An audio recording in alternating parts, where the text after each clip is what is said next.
Hello everyone, welcome back to my channel. This is Soul Talk with Cash.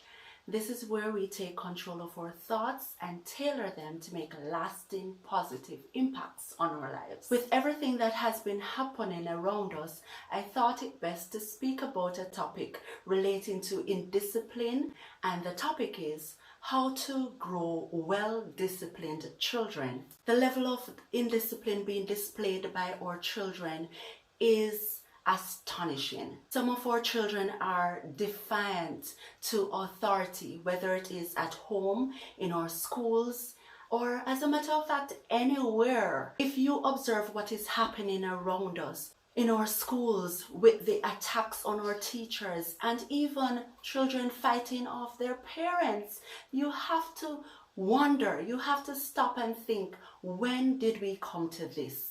Some intervention is definitely needed, and our children are not irredeemable.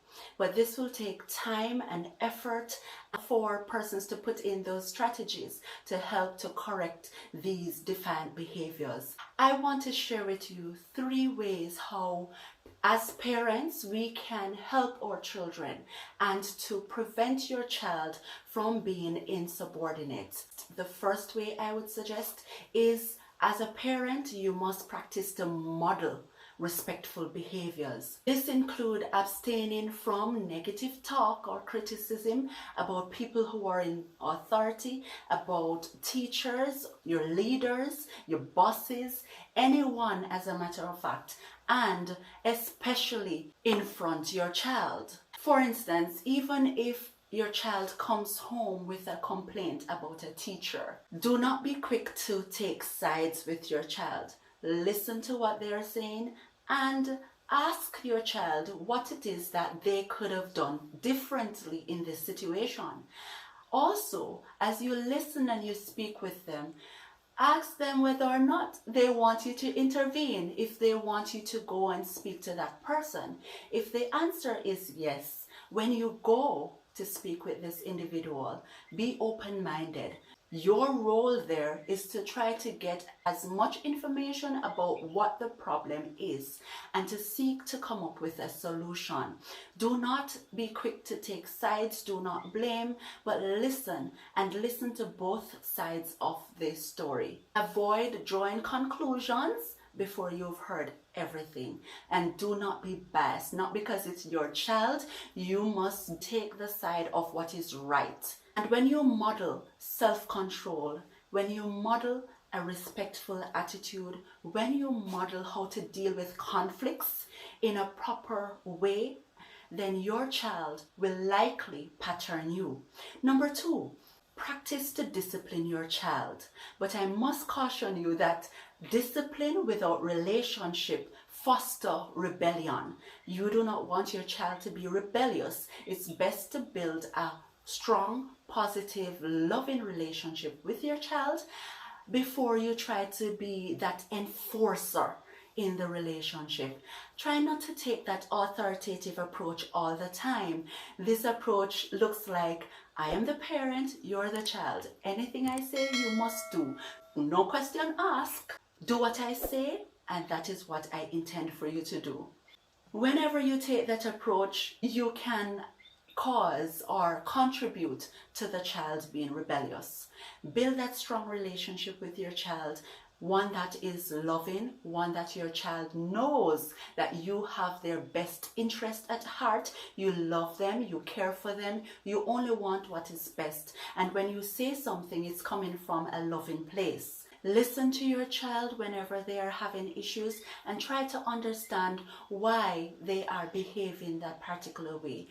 And then you can go about enforcing discipline whenever you see certain behaviors that are undesirable. When you have that strong, loving relationship with your child, disciplining them becomes easier and they are more prone to listen to what you have to say. Your influence and your words will have more meaning.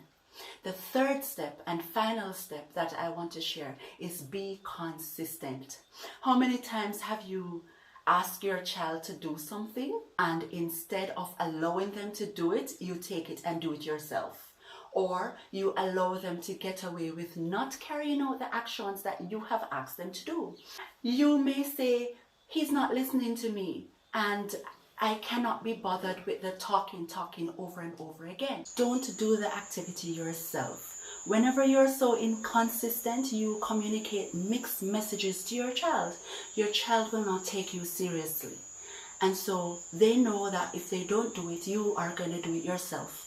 Require them to do that activity. Doing it yourself and not following up and requiring your child to do an activity, that approach is preventing your child from learning some valuable lessons about being respectful and being disciplined. You must be consistent. Say what you mean and mean what you say and act like you mean it.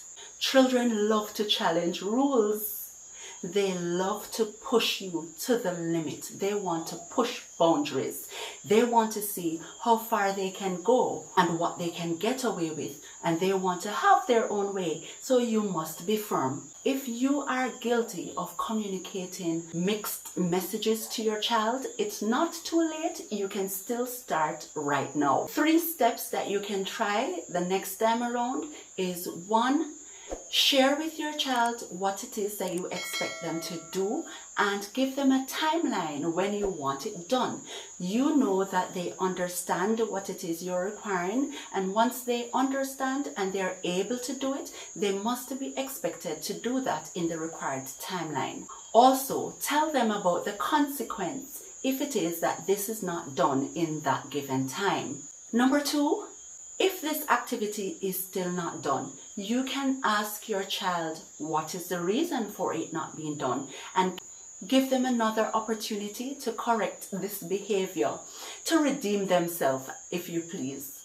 But remind them of what the consequences are and still remain calm when you're communicating this to your child. The third one is, if they still haven't done so, then you must follow through with the consequence. One important thing to be mindful of is to ensure that the consequence is something that matters to the child. Because if you have a consequence that they don't care about, then they do not feel the need to do the activity.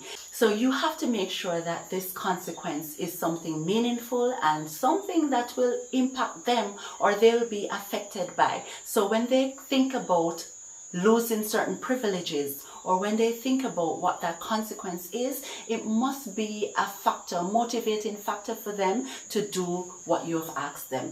Be mindful that as a parent, you must be firm. This is your home. Once they are living under your roof and you are responsible for them, then they must know that they need to comply with the rules of this home. If you haven't started implementing these yet, it's going to take some time for you to do so, but just be consistent in your approach. Also, whenever your child is compliant, praise that behavior. Acknowledge these positive behaviors and find a suitable reward for your child. This encourages your child to be consistent in displaying these positive behaviors. Before you go, be sure to give this video a like, subscribe if you haven't done so already, and turn on your notification bell so that every time I upload a video, you will be the first to know. Until next time, I will see you in the next one.